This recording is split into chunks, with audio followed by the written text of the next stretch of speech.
Buenas tardes, somos el grupo número 5. Está integrado por Camila Silva, Verónica Zurita, Paulette Banchón, Emily Gutiérrez, Andrea Martínez y quien les habla, Valentina Braco. Nuestro tema a tratar es Score Mama y claves obstétricas. En cuanto al glosario, tenemos la preeclampsia sin signos de gravedad, que es el trastorno hipertensivo del embarazo sin afectación de órgano blanco. La preeclampsia grave, con signos de gravedad, es un trastorno hipertensivo en el embarazo con afectación de órgano blanco.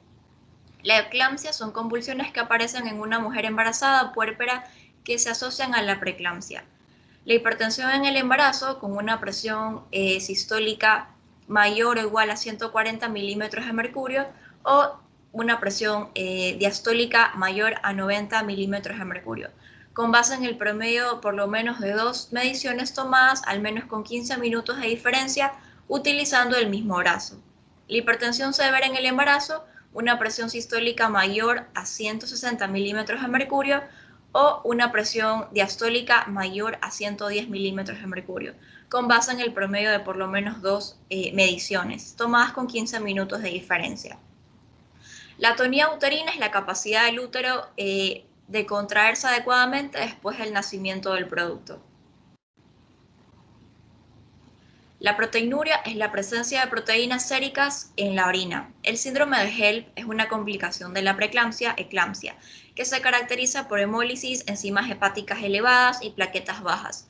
Suele ser considerado como una complicación de la preeclampsia grave, sin embargo, en el 15% de los casos puede ocurrir en ausencia de signos de la misma.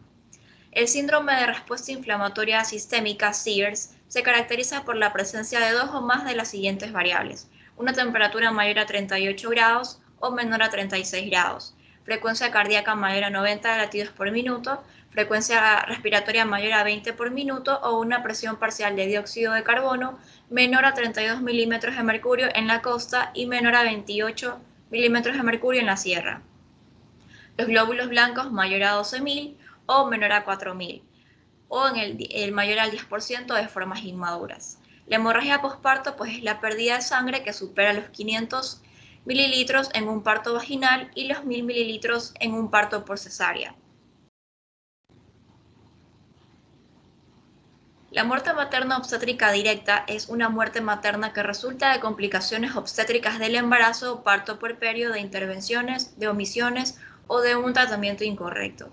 La muerte materna obstétrica indirecta es una muerte materna que resulta de una enfermedad existente previa al embarazo que no se relaciona a una causa obstétrica directa, pero que puede verse afectada por efectos fisiológicos del embarazo, parto o puerperio. Los objetivos es la identificación oportuna mediante la incorporación del score MAMA como herramienta complementaria a la identificación oportuna de factores de riesgo obstétricos, atención de calidad a pacientes con morbilidad y referencia oportuna que incluye la elaboración y activación de claves obstétricas y kits de emergencia obstétricas de las tres principales causas relacionadas con la muerte materna, que son la hipertensión, la hemorragia y la sepsis. En cuanto a la epidemiología, según la OMS, cada día mueren alrededor de 830 mujeres por causas relacionadas al embarazo y al parto. La mayoría de estas son causas evitables y prevenibles. De acuerdo con las estadísticas del Ministerio de Salud Pública, en el año 2015, las principales causas de mortalidad materna por egresos hospitalarios fueron enfermedades hipertensivas, hemorrágicas y sepsis. Actualmente, la hemorragia obstétrica y sus complicaciones constituyen una de las principales causas de mortalidad materna en nuestro país, y un número considerable de casos presentan secuelas orgánicas irreversibles en conjunto con los trastornos hipertensivos del embarazo y la sepsis obstétrica. El Score Mama. Esta es una herramienta de puntuación de signos vitales para el reconocimiento y respuesta temprana del deterioro de signos clínicos y fisiológicos, orientada a identificar tempranamente la patología obstétrica, teniendo como principal relevancia en el primer nivel de atención de salud, permitiendo una toma de decisiones oportuna, con el propósito de identificar el riesgo obstétrico y precisar la acción necesaria para la correcta toma de decisiones mediante el uso de esta herramienta objetiva. Está compuesta por los siguientes indicadores fisiológicos: frecuencia respiratoria, frecuencia cardíaca, presión arterial, saturación de oxígeno, temperatura y el nivel de conciencia, la proteinuria cualitativa. A estos indicadores se les va a dar una puntuación de 0 a 3, considerando el valor 0 como un valor normal. La frecuencia respiratoria es de toma obligatoria, ya que este signo vital ha sido identificado como el indicador más precoz y sensible del deterioro en el bienestar de la paciente. Deberá ser documentada con un valor numérico en la hoja de evolución en la sección de signos vitales y en el formulario 051 en el espacio designado para este signo vital. La evaluación de la frecuencia respiratoria debe llevarse a cabo durante 60 segundos. Los valores normales de la frecuencia respiratoria en la gestante o puérpera son de 12 a 20 respiraciones por minuto. La taquipnea es un signo sugestivo de sepsis hasta que se pruebe lo contrario. La presión arterial. La toma adecuada de la presión arterial es determinante para el diagnóstico de patologías obstétricas, por lo que es fundamental que se tenga destreza de una toma adecuada para prevenir morbimortalidad materna y perinatal. Se mide utilizando el brazalete del tamaño correcto. Se recomienda que la circunferencia media del brazo sea medida en todas las embarazadas, particularmente en aquellas con índice de masa corporal mayor a 29,9 kilogramos, en su primera visita prenatal. Si la circunferencia media del brazo es mayor a 33 centímetros, pues se debe utilizar un brazalete de adulto grande.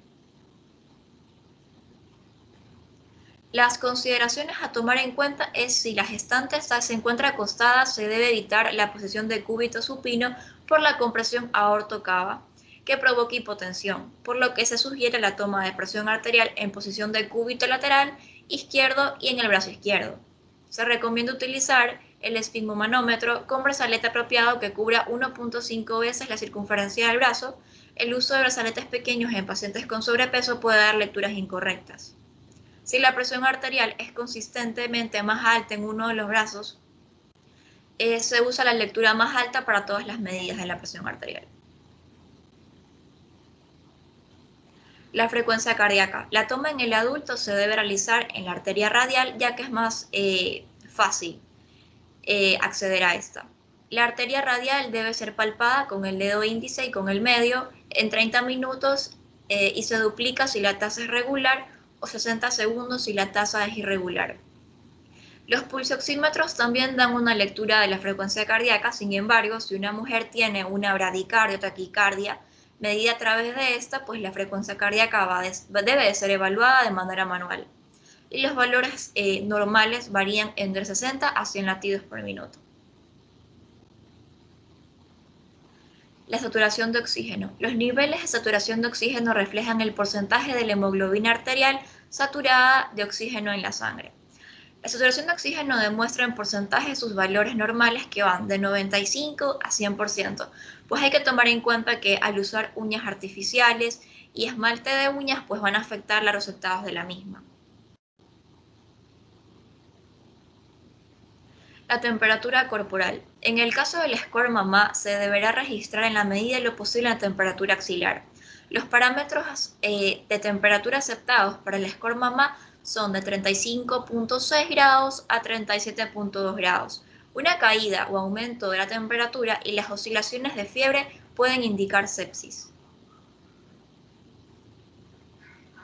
El nivel de conciencia. Se va a evaluar el nivel de conciencia de acuerdo a los siguientes parámetros: el estado de alerta, una paciente orientada en tiempo, espacio y persona, si responde ante estímulos verbales, ante estímulos dolorosos, o si hay una ausencia de respuesta a la misma. Proteinuria. Presencia de proteínas en orina cuando está asociada a hipertensión puede significar preeclampsia, eclampsia, o podemos tener un resultado positivo en procesos fisiológicos y patológicos. En el score mamá mantiene su vigencia a pesar de no ser un examen que nos dé un diagnóstico preciso. Su positividad nos permite estar en alerta y nos da la pauta para profundizar en la investigación de la historia clínica.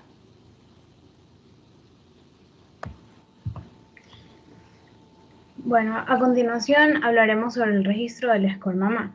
el cual es obligatorio en cada control de las mujeres gestantes y de las puérperas, y este deberá realizarse de la siguiente manera. Se va a tomar todos los signos vitales anteriormente descritos, más toma de muestra para proteinuria. El registro obligatorio de los signos vitales y del score mamá deberán ser llenados en los siguientes formularios, los cuales van a ser el formulario de la evolución y prescripciones, el de epicrisis, el de emergencia, historia clínica materna perinatal del MSP y la referencia contrarreferencia en caso de ser necesario. Se debe asignar la puntuación de 0 a 3 que corresponda en cada signo vital en la casilla izquierda del score mamá, que se explicará en la siguiente diapositiva, y se debe realizar una sumatoria del puntaje. Dependiendo de la puntuación obtenida, se realizarán las acciones correspondientes. Como mencioné, la puntuación del score mamá se va a dar sobre el lado de la casilla derecha, donde dice puntaje parcial, que está de color verde. Asimismo, como se mencionó, cada signo vital tiene una puntuación asignada que va de 0 a 3 a la izquierda y derecha. Siendo 0, los signos vitales, o sea, si el puntaje es 0, los signos vitales estarán dentro del rango de lo más óptimo. Dependiendo de la variabilidad de los signos vitales, se les ha asignado un puntaje altamente sensible para detectar a tiempo a las gestantes o mujeres posparto con riesgo de morbilidad. La suma de los puntos se registra en la columna lateral derecha, misma que va a facilitar el conteo. Muy bien, las acciones que vamos a realizar en los establecimientos de salud. Esto va a depender, en el caso de este cuadro, de un centro de salud tipo A y B, con atención prehospitalaria. Entonces, los pasos que se van a seguir va a ser dependiendo del puntaje que se obtenga del score mamá. Un puntaje de 0 se le va a proceder a seguir es evaluar y analizar los factores de riesgo y bienestar materno-fetal y los signos de alarma. Sin embargo, si el score mamá tiene un puntaje de 1, bueno, se va a evaluar y analizar los factores de riesgo, de los cuales vamos a aplicar el score mamá cada 4 horas y se va a ir registrando. Se van a reevaluar los signos vitales y los signos de alarma materna y se van a evaluar los factores de riesgo. Se realizan pruebas de bienestar fetal básicas utilizando estetoscopio, doppler fetal o campana de Pinar.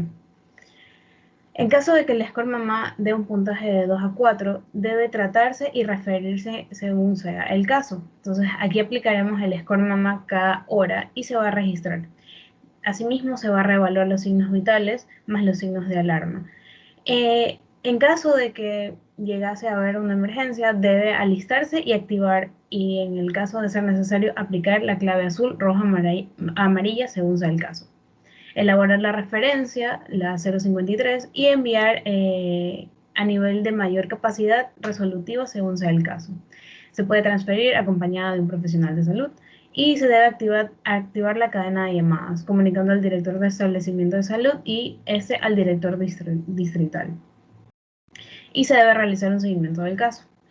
Ahora, si la paciente tiene un score mamá de más o de igual o mayor a 5, debe tratarse de referir con un poco más de urgencia. Se debe aplicar el score mamá cada 30 minutos y se debe registrar.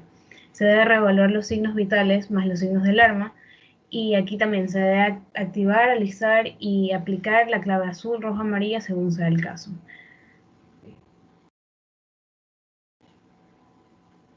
Ahora, en los establecimientos tipo C y hospitales básicos, tenemos el puntaje 0, que así como en el anterior, es evaluar y analizar factores de riesgo, bienestar materno fetal y los signos de alarma.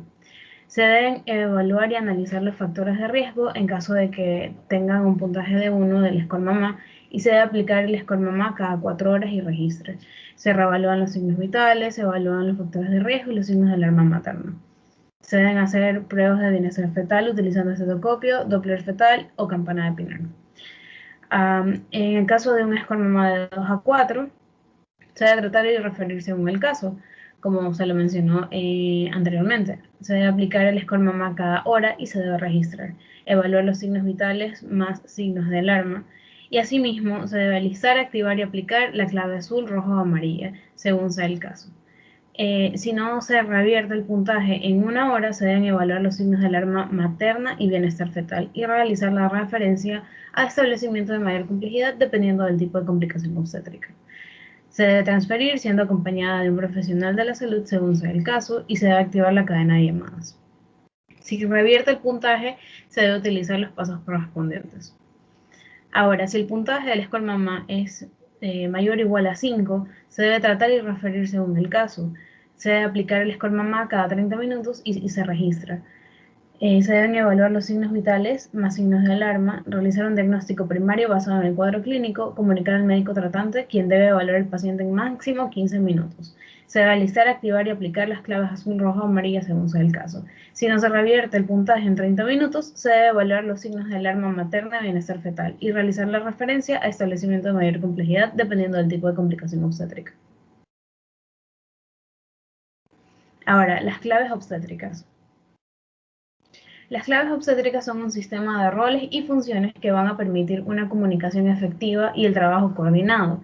El sistema de respuesta rápida, SRR, o claves obstétricas, está conformado por profesionales de la salud capacitados en estas claves que en un accionar coordinado buscan prevenir la muerte materna.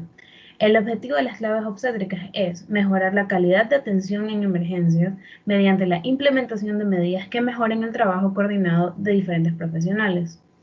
Esta estrategia fortalece el trabajo en equipo frente a una emergencia obstétrica mediante un trabajo coordinado, estandarización de protocolos y capacitaciones continuas basadas en simulaciones y simulacros. Las claves obstétricas. Se han seleccionado 3 claves obstétricas en función de las principales causas de mortalidad materna en el Ecuador. La clave roja es el manejo de hemorragia obstétrica. La clave azul, manejo de trastornos hipertensivos severos obstétricos. Y la clave amarilla, que corresponde al manejo de sepsis o choque séptico obstétrico. Para acordar un sistema de activación de la clave obstétrica, todo establecimiento del Sistema Nacional de Salud debe asegurar que todos los profesionales del establecimiento de salud cuenten con una capacitación previa a su implementación. Proveer y verificar si el establecimiento de salud posee todos los dispositivos médicos y medicamentos para conformar los kits de emergencia obstétrica. Se debe verificar si el establecimiento puede manejar las claves obstétricas y definir los roles de cada profesional de salud y acordar un sistema de activación consensuado como altavoz, alarma o timbre y comunicar a todo el equipo del establecimiento de salud buscando la mejor forma para no provocar caos. Todos los miembros del establecimiento de salud deben saber lo que significa clave roja, azul o amarilla y cómo se activan. La activación de la clave. La realizará el primer profesional de salud que tiene contacto con la embarazada que presenta emergencia obstétrica. Esto puede ocurrir en el servicio de emergencia, en los pasillos, quirófanos, sala de labor de parto, sala de posparto, internación o en cualquier otro servicio en donde se encuentre la paciente gestante o puérpera. El equipo de respuesta ante la activación de la clave está conformado de acuerdo a la disponibilidad de cada establecimiento de salud y su nivel de complejidad. Se deberá contar mínimo con 2 personas pero ideal serían 4. En primer nivel de atención, 2 personas. En segundo o tercer nivel de atención, de 2 a 4 personas. Entonces, cada miembro del equipo tendrá funciones específicas y se designará como el coordinador, asistente 1, asistente 2 y circulante. Entonces, como se puede ver en la imagen, tenemos al asistente 1 que estará frente a la gestante, el coordinador sobre el lado derecho, el asistente 2 sobre el lado izquierdo y el circulante que estará pendiente de todo lo que se está manejando.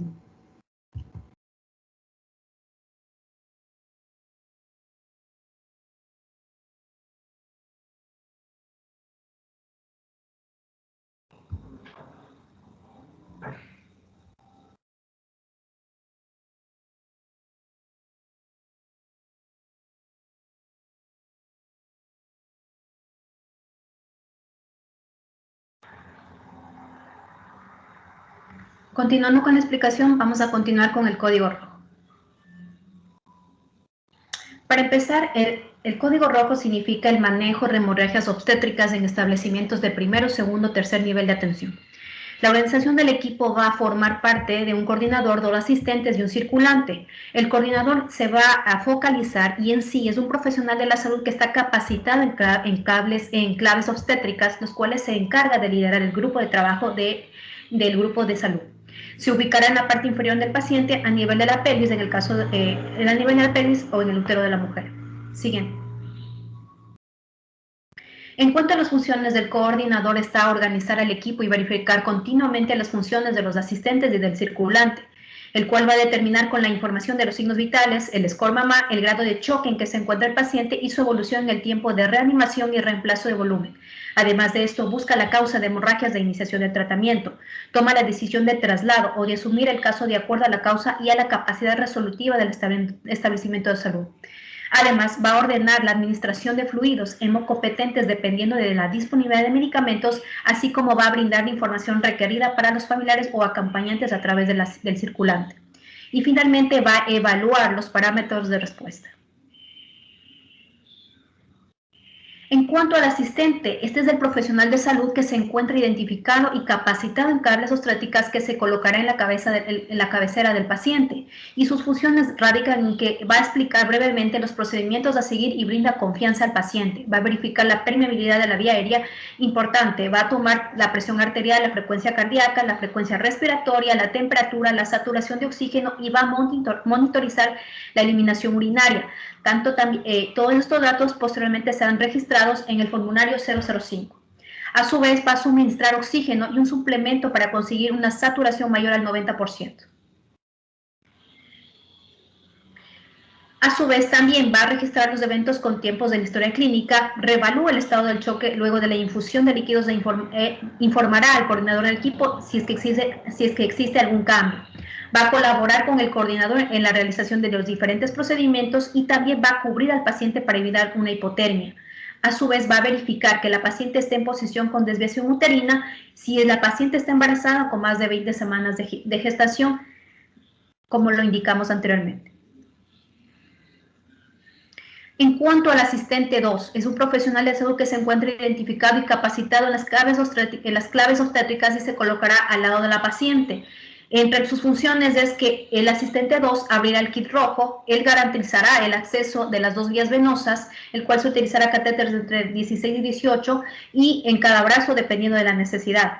Va a tomar muestras sanguíneas en los 3 tubos, en cuanto a la tapa roja, la lila y la celeste según la disponibilidad. A su vez también administrará líquidos hemocompetentes según la disponibilidad y medicamentos ordenados por el coordinador del equipo.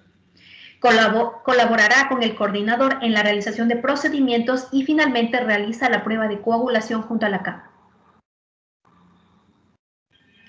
En cuanto al circulante, es aquel profesional de salud identificado y capacitado también con las claves obstétricas y es aquel que se encuentra, como su palabra indica, circulando en todo el perímetro en donde se tiende a la paciente. En cuanto a las funciones, está el circulante es aquel que va a activar el servicio de laboratorio y medicina transfuncional según disponibilidad. Marcará los tubos de las muestras sanguíneas y realizará las órdenes de laboratorio. A su vez, garantiza que las muestras lleguen al laboratorio y que se inicie el procesamiento. Llamará al personal de acuerdo al requerimiento y el coordinador del equipo. Él asiste al coordinador del equipo en un procedimiento. Establece contacto con la familia del paciente para mantenerla informada y la información la define el coordinador del equipo. A su vez, también activa la red para la referencia del establecimiento de salud si no hay capacidad resolutiva del caso y llena el formulario 053 para transferencia si el caso lo amerita, en el caso si se presenta la clave roja. Ahora, en cuanto al protocolo del manejo de clave roja, aquí son diferentes parámetros importantes dependiendo del nivel de atención, tanto de primer nivel, segundo y tercer nivel. En cuanto a las acciones generales a realizar, estas se deben realizar al mismo tiempo con el equipo conformado en clave roja. Esto es importante indicar, ya que se debe identificar a la paciente con hemorragia o con signos de choque debido a que existe una subestimación de la pérdida sanguínea en la gestante, en el cual es importante la utilización de la escala de Basket para clasificar el grado de choque. Activará la clave roja conforme al equipo de acuerdo a la disponibilidad, el cual se divide en diferentes parámetros. Para empezar, vamos a hablar acerca de comunicar y activar. Esto va a hacerse que el laboratorio y servicio de medicina transfuncional será de acuerdo al nivel de atención. Esto también tiene que ver con la sala de cirugía y centro obstétrico, los servicios de cuidados intensivos, el transporte, en cuanto a lo que sería la ambulancia. Ahora, en cuanto a las acciones de realizar, se realizará un examen físico completo que incluye signos vitales completos a nivel de conciencia. Se colocará el traje anti-shock no neumático de acuerdo a la disponibilidad. Y todos estos parámetros deben ser seguidos como se puede observar en la gráfica, tanto en el primero, segundo y tercer nivel. Ahora, en cuanto a los otros requerimientos, es asegurar la vía aérea, el cual debe proporcionar oxígeno suplementario para conseguir una saturación mayor al 90%.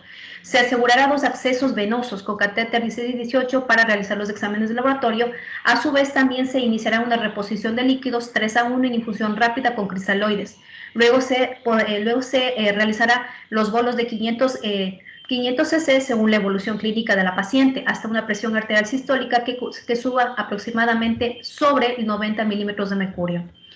Importante recalcar que se debe evitar la reposición rápida o en grandes volúmenes de pacientes con preeclampsia, anemia y cardiopatías. En ellas el manejo inicial será con bolos de 500 cc. Si la paciente presenta choque severo, se debe transfundir 2 entrados de glóbulos rojos previas a la realización cruzada, y en el caso de no disponer pruebas cruzadas se colocarán 2 unidades. Importante si la paciente es ORH negativo. Pasamos al siguiente tema, que son los exámenes de laboratorio complementarios. Estos exámenes se radican principalmente en una biometría hemática, pruebas cruzadas, tiempos de coagulación y fibrinógeno, función renal, hepática, electrolitos y la gasometría. Estos exámenes se realizarán también la prueba de coagulación junto a la cama. Usualmente se utiliza un tubo rojo de 10 ml. Ahora, en cuanto a las 4 T's, es importante estas acciones de realizar a la causa de cómo se conoce una hemorragia postparto. Las principales agravantes, en este caso tenemos la atonía uterina. Este es importante cómo se debe manejar. Principalmente se radica en iniciar un masaje uterino o compresión bimanual permanente, como se puede observar en la gráfica, con guantes estériles, con el puño de la mano que se coloca en la vagina, presionando la cara anterior del útero. Con la otra mano se comprime a través del abdomen la cara posterior del útero. Siguiendo con el tratamiento, se va a administrar uterotónicos que ameritan tanto la oxitocina, el misoprostol, la metillegornovina o ergonovina. Y es importante decir que en el primer nivel de atención se dispondrá de oxitocina y misoprostol. Como se puede observar, estos son los puntos importantes en cuanto a una atonía uterina. Si a pesar del masaje uterino la administración de uterotónicos no cede, se debe colocar, como se puede observar en la gráfica, el balón de compresión uterina. Ahora, en cuanto a la segunda T, que es el trauma de tracto genital, el cual debe realizarse una inspección visual de la cavidad, aplicar presión, realizar reparo de lesiones. Es importante decir que si se necesita, se transfiere. Ahora tenemos, en el caso de una inversión uterina, no se debe colocar uterotónicos, no se debe intentar remover la placenta, y se debe transferir si el establecimiento no tiene una resolución definitiva, en el caso de la paciente con hemorragia. En cuanto a la retención, a la otra T, que es la retención placentaria, se transfiere a la paciente para una resolución definitiva. Quiere decir que en primer y segundo nivel de atención se puede hacer eso. En el tercer nivel de atención, pues simplemente lo que sería sería lo importante transferirle. La última T tenemos como la coagulopatía, en la cual se debe transferir a la paciente para una resolución definitiva, y se debe administrar ácido tranexámico a dosis de 1 gramo intravenoso luego de cada 6 horas en caso de una hemorragia posparto secundaria a traumatismo del canal de parto, una sospecha de trastornos de coagulación por historia clínica o una hemorragia posparto que no cede al manejo inicial de uterotónicos. En el caso de hemorragia que no cede, se debe colocar el balón de compresión previa a la administración de antibiótico profiláctico. Pero cabe recalcar, si no se obtiene un resultado satisfactorio en el manejo de estas patologías, se debe transferir y derivar simplemente a un establecimiento de mayor complejidad para dar un mejor seguimiento y una mejor resolución a la paciente. En cuanto a la clasificación de grados de shock, como podemos observar en la gráfica, la cual se va a derivar de la pérdida sanguínea. Si la pérdida de volumen en un porcentaje está entre 50 y 70 kilogramos, el nivel de conciencia, la perfusión, la frecuencia cardíaca, la presión arterial sistólica, el grado de choque, los cristaloides a infundir y en la primera hora. Cabe recalcar que la primera hora es muy importante para ayudar a la paciente, a este tipo de pacientes. En el caso de que hay una pérdida sanguínea de 10 a 15% entre 500 y 100 y 1000 cc, existe una normalidad en el nivel de conciencia, hay una perfusión normal, una frecuencia cardíaca que oscila entre 60 y 90, una presión arterial entre normal, el grado de choque está compensado y no necesita la paciente cristaloides. En el caso de una pérdida de 16 al 25%, ya se encuentra una variación, la paciente se puede encontrar tanto normal o agitada, se le observa a la paciente pálida y con frialdad, una frecuencia cardíaca que oscila entre 91 y 100 latidos por minuto, la presión arterial o sistólica entre 80 y 90 y existe un grado de choque leve. Es importante ahí transfundir cristaloides de 3.000 a 4.500. Cuando el caso se agrava con una pérdida del 16 al 25%, vemos que se debe entre 1.000 a 1.500 cc, existe, de 1.500 a 2.000, ya el nivel de conciencia se encuentra agitada, existe una palidez, una frialdad, y ya se puede observar la paciente con sudoración.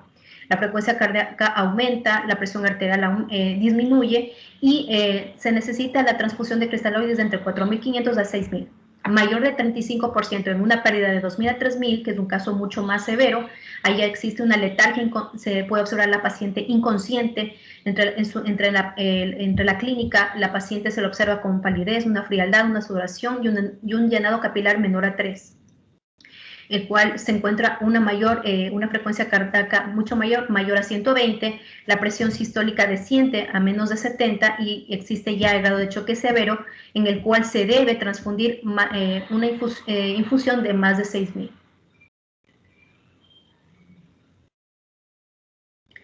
En cuanto al índice de choque, es importante, el indicador va a ser siempre la frecuencia cardíaca y la presión arterial sistólica. El índice mayor a 1 inicia la transfusión inmediata de 2 unidades de sangre sin cruzar el cero negativo. Si no está disponible, se puede usar el O positivo y solicitar las unidades adicionales cruzadas. Si se transfunde 6 unidades o más de glóbulos rojos, se debe mantener la relación 1-1-1. Cada unidad de glóbulos rojos se debe administrar una unidad de plasma en una unidad de plaquetas.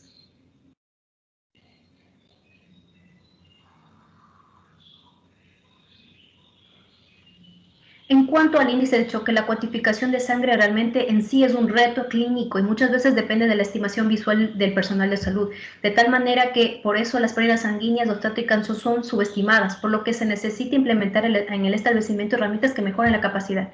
Es así como ahora en la actualidad lo que se utiliza son los pictogramas, y esta es una herramienta validada que permite cuantificar el sangrado de la paciente con hemorragia posparto.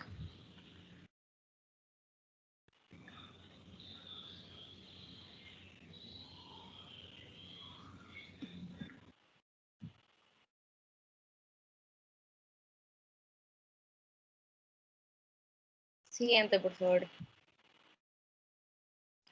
Bueno, en cuanto al pictograma para la estimación visual de la hemorragia obstétrica, vamos a encontrar, si es una toalla sanitaria manchada, son aproximadamente 30 ml de lo que se consideraría una hemorragia. Una toalla sanitaria empapada serían 100 ml, un apósito de 10 por 10 centímetros que esté empapado van a ser 60 ml, un pañal de adultos 250 ml, un apósito de 45 por 45 van a ser 350 ml, una semiluna o riñón, como también se lo conoce, completamente lleno, van a ser aproximadamente 500 ml, y una hemorragia posparto solo en cama van a ser 1000 ml, y una mancha de sangre en el piso, 100 centímetros de diámetro aproximadamente, van a ser 1500 ml, y la hemorragia posparto que ya se derrama al piso son aproximadamente 2000 ml.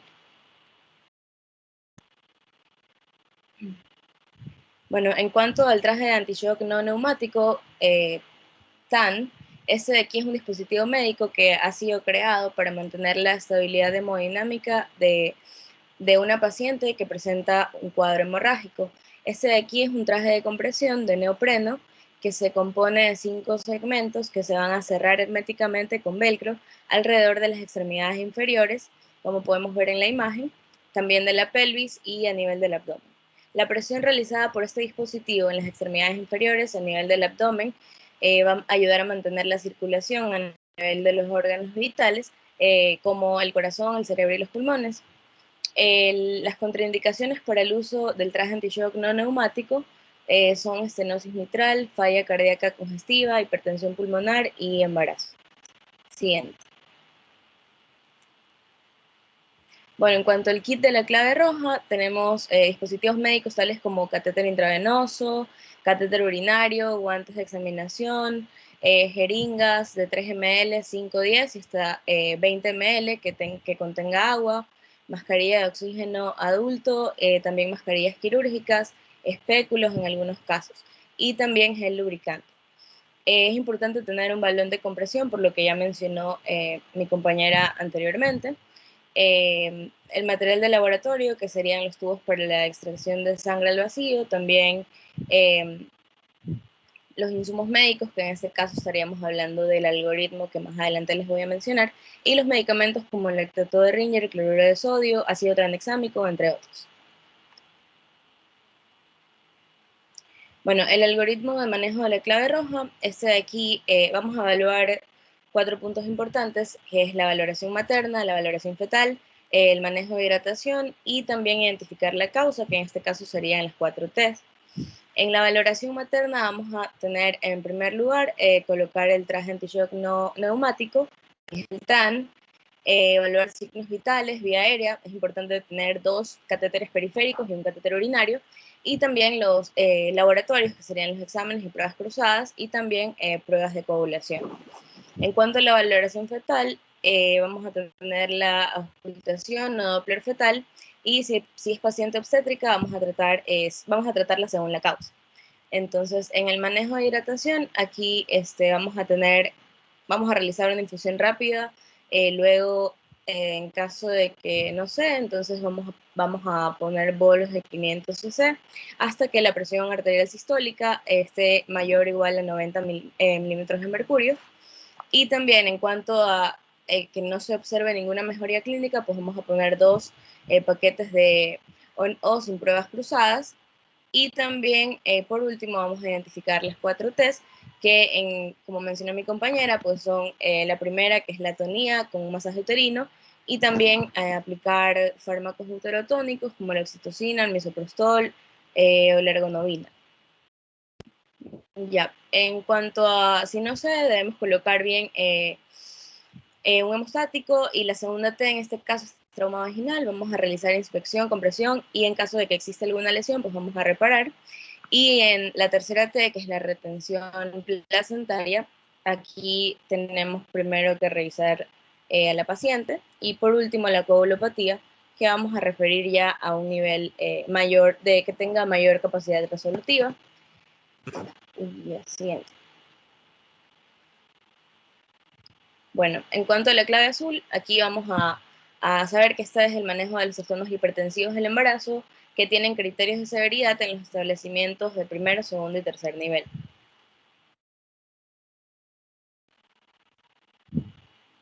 Bueno, en cuanto a las personas que quieren estar presentes, tenemos el coordinador. Este de aquí debe ser un profesional de la salud que esté debidamente capacitado en claves obstétricas, que se va a encargar de liderar el resto del grupo.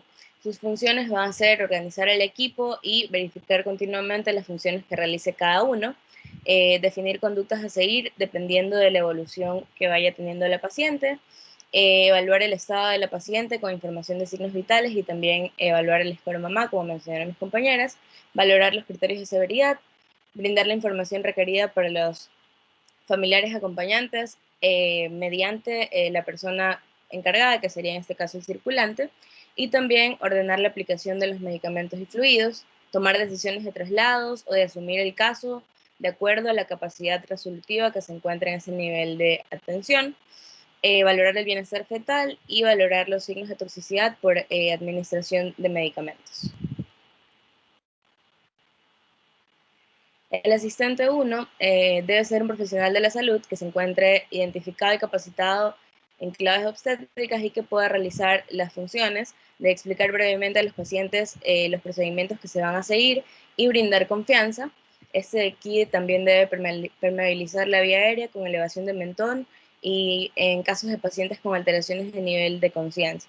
Maniobra de elevación de mentón, los dedos de una mano se van a colocar debajo de la mandíbula, jalando un poco hacia arriba y llevar el mentón hacia adelante.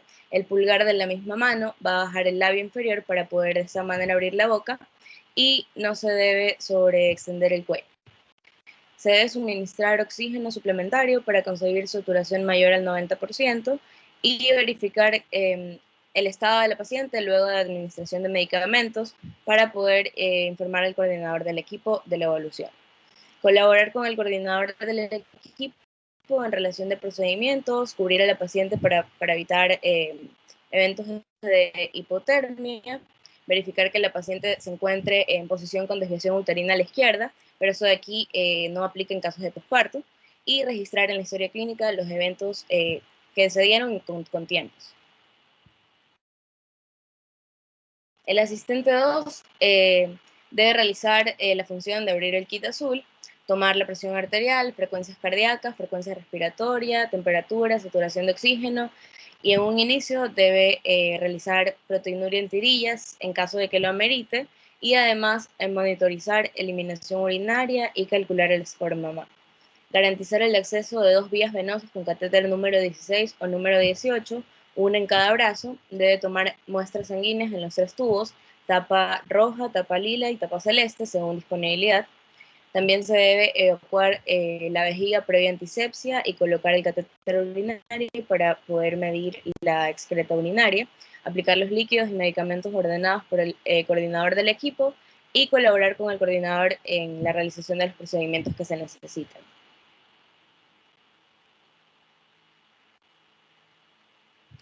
Bueno, en cuanto al circulante, ese de aquí debe ser el profesional de la salud que se encuentre capacitado. Él va a estar colocado a la izquierda de la gestante. Sin embargo, su posición puede variar de acuerdo a las necesidades del coordinador.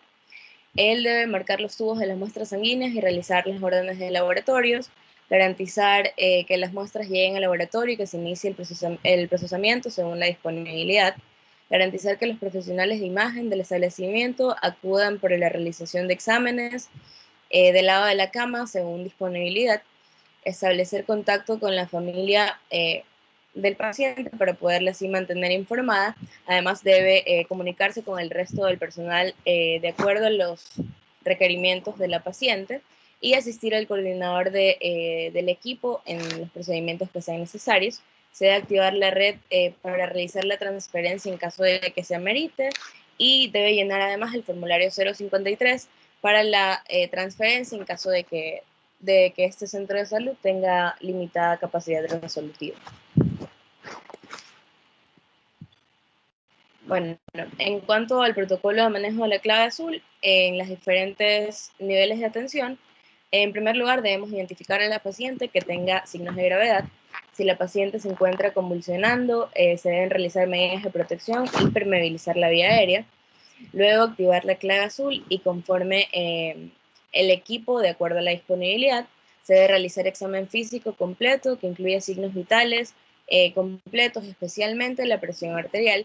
Va a realizar evaluación de la vitalidad fetal por medio de auscultación o Doppler fetal en caso de que se disponga. Bueno, luego hay que asegurar la vía aérea.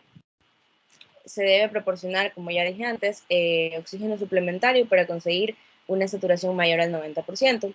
Para eso de aquí podemos considerar uso de mascarilla laríngea en caso de las siguientes circunstancias: si la paciente no recupera el estado de conciencia postconvulsivo, si presenta vómitos y convulsiones, y si tiene una escala de Glasgow menor a 9. Ya, se debe asegurar 2 accesos venosos con catéter número 16 o número 18 en cada brazo.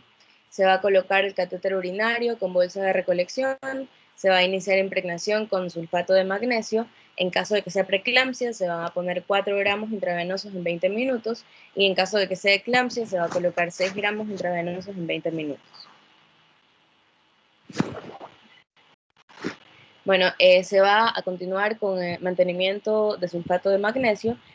Como ya dije antes, para continuar con el mantenimiento se debe en la preeclampsia 1 hora, 1 gramo 1 hora de infusión continua, y en la eclampsia 2 gramos por hora en la infusión continua.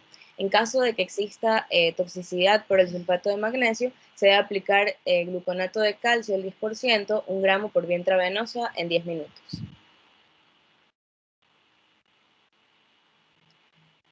Se debe iniciar terapia antihipertensiva si la presión arterial sistólica está mayor a 160 milímetros de mercurio y la presión arterial diastólica 110 milímetros de mercurio o de acuerdo a los signos de severidad que presente la paciente. Se puede aplicar nifedipino 10 miligramos vía oral cada 20 o 30 minutos según la respuesta de la paciente, o también hidralazina 5 miligramos intravenosos si la presión arterial diastólica no disminuye. Se van a continuar dosis de 5 a 10 miligramos cada 20-30 minutos en bolos. Bueno, en el siguiente caso, si la paciente llega a presentar convulsiones recurrentes, se va a adicionar un bolo de 2 gramos de sulfato de magnesio en 20 minutos y se va a aumentar la infusión a 2 a 3 gramos por hora. No se debe exceder la administración de 8 gramos de sulfato de magnesio sumados los bolos adicionales que ya tenemos con la dosis de impregnación en caso de persistencia de convulsiones. En caso de que posterior al bolo de sulfato persisten las convulsiones, se debe administrar diazepam de 5 a 10 miligramos intravenosos cada 5 a 10 minutos a una velocidad menor a 5 miligramos minutos y la dosis máxima de 30 miligramos. Además, se debe administrar maduración fetal en caso de que sea un embarazo que esté entre las 24 y 34 semanas. Bueno, se debe valorar a la paciente cada 15 minutos con control y registro de signos vitales, presión arterial, frecuencia cardíaca, frecuencia respiratoria, nivel de conciencia, control y registro de diuresis, asegurar el suministro de oxígeno suplementario y evaluar continuamente la presencia de signos de gravedad de la paciente. Además, se debe evaluar el resultado de exámenes para poder descartar o diagnosticar el síndrome de HELLP y valorar el bienestar fetal para considerar finalización de la gestación de acuerdo al nivel de atención y basado en criterios de la guía práctica clínica de trastornos hipertensivos en el embarazo. Y por último, se debe activar la red para transferir a la paciente a un establecimiento con mayor capacidad resolutiva.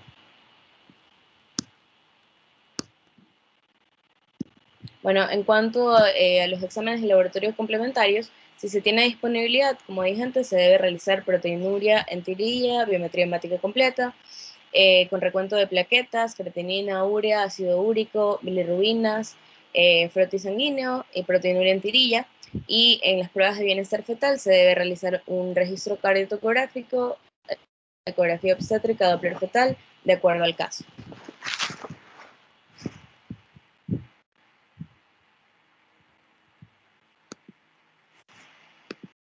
Ya, para continuar vamos a tener los criterios de gravedad o cuando hay afectación de órganos blancos en lo que es la preeclampsia. Tenemos 6 parámetros, que es la presión arterial, contamos con una sistólica mayor a 160 miligramos de mercurio o una diastólica mayor a 110. El recuento plaquetario tiene que ser menor a 100.000 cuando hay afectación hepática, ya sea por elevación de las enzimas hepáticas o porque hay un dolor muy severo en lo que es el cuadrante superior derecho del abdomen o a nivel hipogástrico, que no va a ceder con la medicación. En la función renal tenemos que ver las concentraciones séricas de creatinina, que sean mayor a 1.1 miligramos por decilitro, o que estas concentraciones son el doble de lo que son normalmente cuando hay una ausencia de enfermedad renal.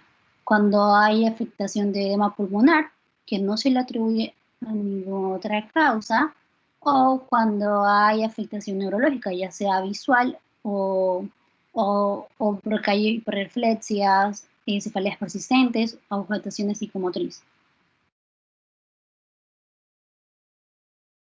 La preparación y administración de sulfato de magnesio en la preeclampsia es una impregnación de 20 mililitros de sulfato de magnesio al 20%, o sea, 4 gramos, más 80 ml de solución isotónica, pasar a 300 mililitros por hora en una bomba de infusión, o ya sea 100 gotas por minuto con un equipo de beneficios durante 20 minutos.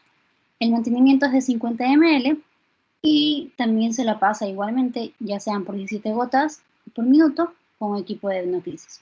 La preparación y administración del sulfato de magnesio en lo que es la eclampsia, la impregnación va a ser de 30 ml de sulfato de magnesio al 20% más una solución isotónica de 70 ml, pasar en 300 ml por hora. Y la de mantenimiento es 100 ml de sulfato de magnesio al 20%, más 400 mililitros de solución isotónica, que se va a pasar en 50 ml en una hora. Hay que tener en cuenta que se recomienda el uso de ocitotóxicos profilácticos, ya que cuando se usa el sulfato de magnesio en lo que es el posparto puede provocar hipotonías o atonías uterinas.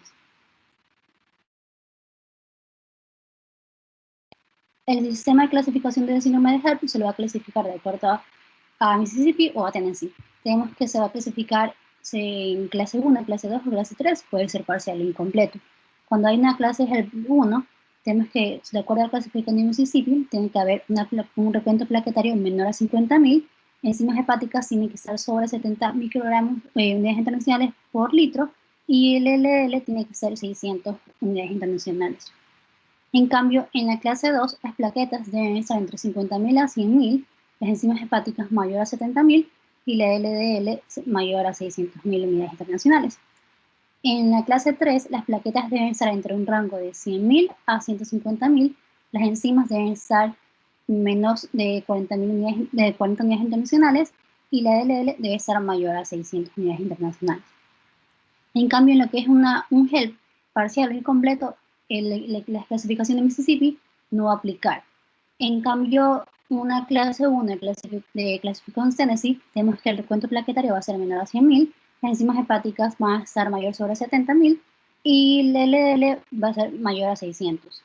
En la clase 2 y 3, la clasificación Tennessee no aplica, y el parcial incompleto, la aplicancia severa, más uno de los dos criterios que se presenten en el laboratorio para HELP, nos indicaría que está presenciada en síndrome de HELP.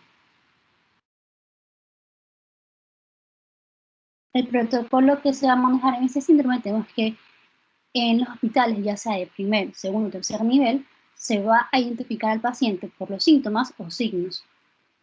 También puede administrar sulfato de magnesio. En cambio, en los hospitales de segundo y tercer nivel son los únicos que van a poder realizar transfusión de plaquetas.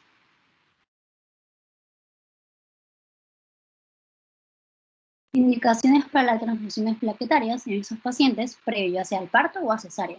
Tenemos que el conteo plaquetario que está menor a 20.000 unidades, tenemos que ver si el parto es vaginal o cesárea, en ambos se aplicaría una transfusión plaquetaria. Si el conteo es de 20.000 a 49.000, hay que considerar si el parto es vaginal, si hay presencia de un sangrado excesivo, si hay disfunción plaquetaria y si esas plaquetas, el recuento de esas plaquetas ha caído súper rápido. En cambio, en la cesárea sí se puede hacer una transfusión plaquetaria cuando las plaquetas están entre 20.000 a 49.000. Cuando las plaquetas están mayor a 50.000, hay que considerar si hay también sangrados excesivos, si hay disfunción plaquetaria, si la caída también es rápido y si hay presencia de coagulopatías, en lo que es el parto tipo vaginal. Si es un parto tipo cesárea, también hay que considerar si hay un sangrado activo excesivo, si hay una disfunción plaquetaria y si también hay coagulopatías. Para cualquier conteo plaquetario, no se debe transfundir plaquetas si existe una fuerte sospecha de trombocitopenia, ya sea inducida por heparina o por una púrpura trombocitopénica o un síndrome urémico hemolítico. El kit de la clave azul va a contener dispositivos médicos como mascarillas de oxígeno, mascarillas laringeas, jeringas, gel lubricante, mascarillas quirúrgicas, bolsas de drenaje, equipos de venoclisis, entre otros. En los materiales laboratorios vamos a tener tubos para extracción de sangre, tipo celeste, tipo lila y rojo. Los insumos, tenemos que tener los algoritmos de clave azul, marcadores y pedidos ya sea para laboratorio y para sangre. Entre los medicamentos que vamos a solicitar son los cloruros de sodio, ya sea al 0.9%, el sulfato de magnesio, el líquido parenteral 20%, hidralacina, nifedipino, gluconato del calcio o diazepam.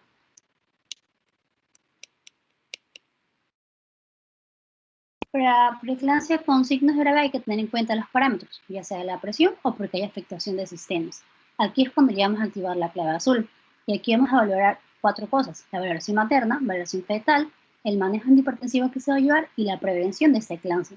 Para la valoración materna hay que tener en cuenta los signos vitales, si hay permeabilidad de la vía aérea, si se puede colocar una vía periférica o un catéter urinario. Hay que tener también en cuenta el laboratorio. Si la paciente tiene una biometría completa, si presenta exámenes de química sanguínea, perfil hepático, renal y proteinuria, que es muy importante. Porque hay que tener en cuenta que por proteinuria, en los establecimientos de primer nivel se debe realizar esas medidas mencionadas para activar lo que es la red para poder transferir al paciente. Y ciertos sitios de salud no tienen esos laboratorios.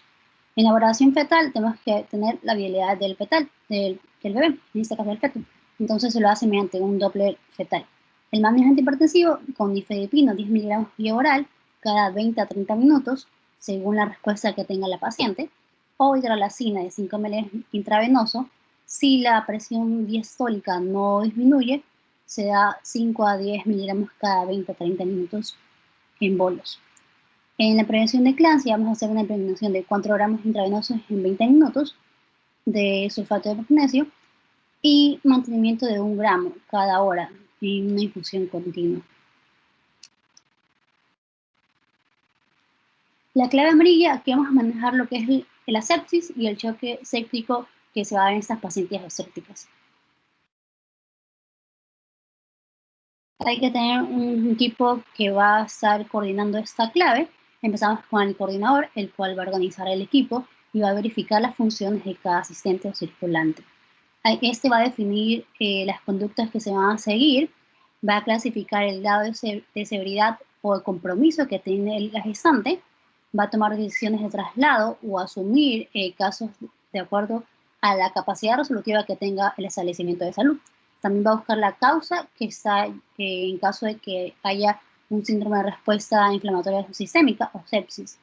Va a evacuar la vejiga previa a antisepsia, va a colocar catéter urinario para medir la excreción urinaria y va a tomar muestra de orina. También va a ordenar una aplicación de antibióticos previa muestra a las pruebas de cultivo y va a brindar información requerida para los familiares o acompañantes del paciente. El asistente 1 va a explicar a la paciente previamente los procedimientos quirúrgicos que se le va a inducir, va a primalizar la vía aérea, va a suministrar oxígeno suplementario para conseguir una saturación que sea mayor al 90%, va a tomar la presión arterial, la frecuencia cardíaca, la saturación de oxígeno, entre otros. También es muy importante porque va a evaluar el esformama. Va a registrar los eventos en tiempo en la historia clínica, va a reevaluar el estado de choque luego de la administración de los síntomas, de los medicamentos, va a colaborar con el coordinador del equipo en la realización de los procedimientos y lo de la revisión de la historia clínica. También va a cubrir a la paciente para evitar la hipotermia. El asistente 2, ese es el que va a abrir el kit amarillo. Este va a garantizar el acceso de 2 vías con catéter, ya sea número 16 o número 18 en una en cada embarazo. Va a tomar muestras sanguíneas en los 3 tubos, como les indiqué, que era el rojo, el lila y el celeste. Va a tomar muestras para cultivos y va a realizar gasometrías y realizar órdenes de laboratorio. Eso también de acuerdo a qué capacidad resolutiva tiene el establecimiento de salud. El circulante va a marcar los tubos de muestras sanguíneas y de los cultivos, va a garantizar que las muestras llegan al laboratorio y que se inicie el procedimiento. Va a garantizar que los profesionales de salud acudan para la realización de exámenes en cada lado de la cama. Va a llamar a más personales de acuerdo al requerimiento que se vaya a necesitar en la emergencia. Va a asistir al coordinador del equipo en el procedimiento. Va a establecer contacto con la familia de la paciente para mantenerlos informados. Va a activar la red para realizar la transferencia en caso de que la amerite. Y va a llenar el formulario 053 para la transferencia.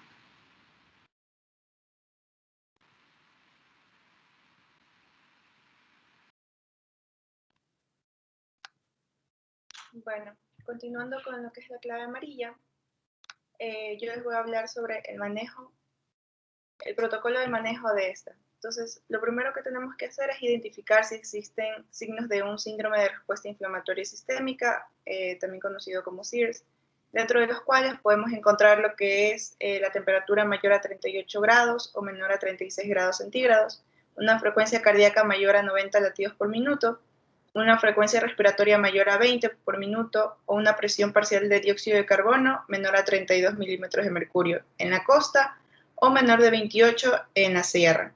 ya sea también glóbulos blancos mayor a 12.000 o menores a 4.000 o mayor a 10% de formas inmaduras. Si llegamos a tener también una idea de que puede tratarse de una sepsis, podemos realizar un Quick SOFA que evalúa si existe algún tipo de alteración del nivel de conciencia, si hay una frecuencia respiratoria mayor a 22 por minuto y si hay una presión arterial sistólica menor a 100 milímetros de mercurio. Entonces, dentro de lo que se tiene que hacer es activar la clave amarilla y conformar el equipo de acuerdo a la biodisponibilidad del lugar en el que nos encontremos. Entonces, si la paciente ya presenta signos de un SIRS y además de esto tiene un foco infeccioso demostrado o es muy probable que lo padezca, ya sea tos con una expectoración amarillenta que nos hace pensar que puede llegar a ser una neumonía, pues se inicia el manejo de la sepsis. De igual manera, se realiza el examen físico completo, que incluye lo que son los signos vitales y el nivel de conciencia. Y se tiene que hacer un monitoreo continuo de estos signos vitales cada 15 minutos. Entonces, es importante realizar lo que es la escala de la sepsis obstétrica. Esto para poder determinar si la paciente requiere un manejo por una unidad de cuidados intensivos. Si esta paciente requiere una unidad de cuidados intensivos, pues se deberá activar inmediatamente la red para realizar lo que es la transferencia de esta paciente. Entonces, como vemos aquí, es una escala que tiene varias variables, como por ejemplo la temperatura, va a medir lo que es la presión arterial sistólica, la frecuencia cardíaca, la frecuencia respiratoria, la saturación de oxígeno y el goteo de glóbulos blancos, el porcentaje de neutrófilos inmaduros y el ácido láctico. Entonces, esta escala lo que va a hacer es identificar el riesgo de sepsis en el embarazo y una suma de más de 6 puntos pues va a implicar un alto riesgo de mortalidad y la paciente va a requerir una transferencia a una unidad de cuidados intensivos. Entonces, también lo que tenemos que hacer es que en la paciente gestante se tiene que evaluar la habitabilidad fetal mediante auscultación o un Doppler fetal. También se tiene que asegurar la vía aérea, proporcionando oxígeno suplementario para tratar de conseguir una saturación mayor del 90%. Tenemos que también asegurar 2 accesos venosos, ya sea con un catéter número 16, 18 o 20, y colocar un catéter urinario a drenaje con una bolsa de recolección.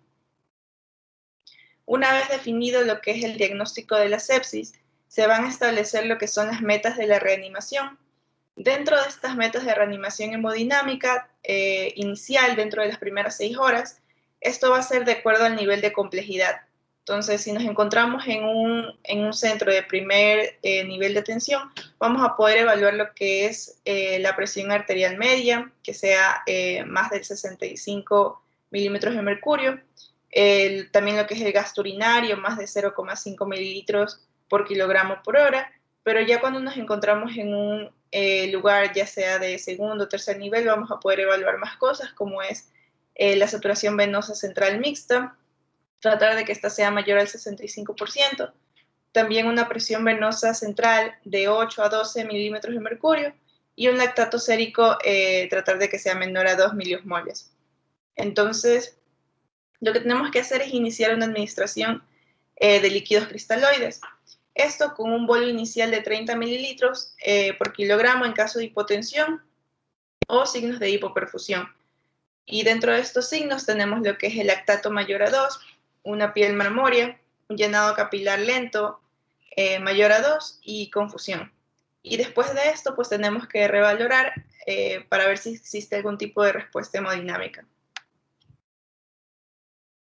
Ya. Adicional a esto, tenemos que administrar un protector gástrico, ya sea ranitidina de 50 miligramos intravenoso cada 8 horas, u omeprazol de 40 miligramos intravenoso cada 12 horas. Adicional a esto, tenemos que hacer también exámenes de laboratorio de rutina, como una biometría hemática completa, con un contagio de plaquetas, TP, TTP, evaluar lo que es el grupo sanguíneo y el factor RH, el lactato sérico, valorar la función renal y hepática, medir los niveles de glicemia en sangre, medir lo que es el fibrinógeno, hacer un hemocultivo, urocultivo, también un cultivo de la nasofaringe y una secreción vaginal, y realizar una gasometría arterial. Una vez que ya pues sabemos que estamos frente a una sepsis, iniciamos lo que es la administración del antibiótico del amplio espectro en la primera hora de la atención, sin importar que la obtención de los cultivos pues vaya a retrasar la administración de los antibióticos. Entonces, tenemos 4 esquemas que podemos utilizar. Sin embargo, el esquema 1 es el esquema que viene en el kit amarillo. Entonces, en el esquema 1 encontramos lo que es la penicilina, el metronidazol y la gentamicina. Si a pesar de esto, de administrar este tratamiento, pues el paciente no mejora, se tiene que hacer una transferencia a un establecimiento de mayor complejidad. En el esquema 2 encontramos lo que es la ampicilina con sulbactam de 3 gramos, la clindamicina de 900 miligramos y la gentamicina de 1.5 miligramos por kilogramo intravenoso. En el esquema 3 encontramos lo que es la ceftriaxona, 1 gramo intravenoso cada 12 horas, más el metronidazol, 500 miligramos intravenoso cada 8 horas, o administrar clindamicina. Y en el esquema 4 tenemos lo que es la piperacilina con tazobactam de 4.5 gramos intravenoso cada 6 horas. Si a pesar de que la administración haya sido adecuada de todos estos líquidos, la hipotensión va a persistir, ya sea con una presión arterial sistólica menos de 90 milímetros de mercurio, pues se deberá considerar la administración de vasopresores, pero esto va a depender mucho del establecimiento en el que nos encontremos. Adicional a esto, podemos realizar una preparación de dopamina o de norepinefrina. Si es de dopamina, podemos iniciar con una dosis de 10 microgramos por kilogramo minuto, y esto se lo prepara ya que en 2 ampollas viene 400 miligramos. Esto se adiciona a lo que es 250 mililitros de dextrosa al 5% en agua o solución salina, y la dilución va a ser un equivalente a 1600 microgramos por mililitro. Si es norepinefrina, pues de igual manera, aquí es en una ampolla, vienen 4 miligramos. De igual manera, se adiciona más 250 mililitros de dextrosa al 5%, y la dilución va a ser equivalente a 16 microgramos por ml. A diferencia del anterior, aquí se incrementa la dosis cada 10 minutos, dependiendo de la respuesta de la presión arterial sistólica, que ésta sea mayor de 90.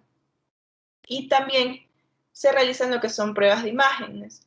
Se realizan exámenes de imágenes de acuerdo al foco infeccioso y se da un manejo del feto. En aquellas pacientes críticas, pues se tiene que considerar la extracción del feto, si ésta puede llegar a ser beneficioso tanto para la madre como para el feto. Pero esta decisión solo tiene que ser evaluado por el ginecólogo de mayor experiencia del centro de donde se encuentre. Y bueno, aquí tenemos todos los implementos del kit de la clave amarilla, en donde podemos encontrar las diferentes cánulas, el equipo de venoclisis, el esparadrapo, los guantes quirúrgicos, las jeringuillas de 5 ml o de 20 ml. Dentro de los materiales de laboratorio, los distintos tubos para la extracción de la sangre, ya sean tapa celeste, lila o roja, los distintos formularios. Y dentro de los medicamentos encontramos al cloruro de sodio, a la dopamina y a la norepinefrina. Y por último, pues tenemos el algoritmo del manejo de la clave amarilla. Como lo mencioné en un inicio, lo principal al momento en que todo esto inicia, pues es identificar la sepsis o un shock séptico mediante los signos del SIRS o realizando un quick SOFA. Una vez que ya identificamos la sepsis, se activa la clave amarilla y se abre el kit de la clave amarilla. Entonces, en ese momento se solicita una transferencia para un nivel de mayor complejidad, si es que nos encontramos en un establecimiento de primer nivel. Se realiza también lo que es un examen físico completo. Se realiza la monitorización permanente de los signos vitales, se coloca vías y sondas y se recolectan muestras. Una vez realizado todo esto, se inician las medidas de estabilización, por lo que se valora que existe una vía aérea permeable. Se trata de conseguir una saturación de oxígeno mayor al 90%. Se aplica cuando la situación lo merite soluciones salinas, siempre y cuando continúe la hipotensión, o si no, se inicia con dopamina o norepinefrina. Y se solicitan exámenes complementarios. Y finalmente, pues se realiza el monitoreo del cumplimiento de las metas de reanimación, como ya lo mencioné hace un momento. Y se inicia la antibioterapia de amplio espectro. Gracias.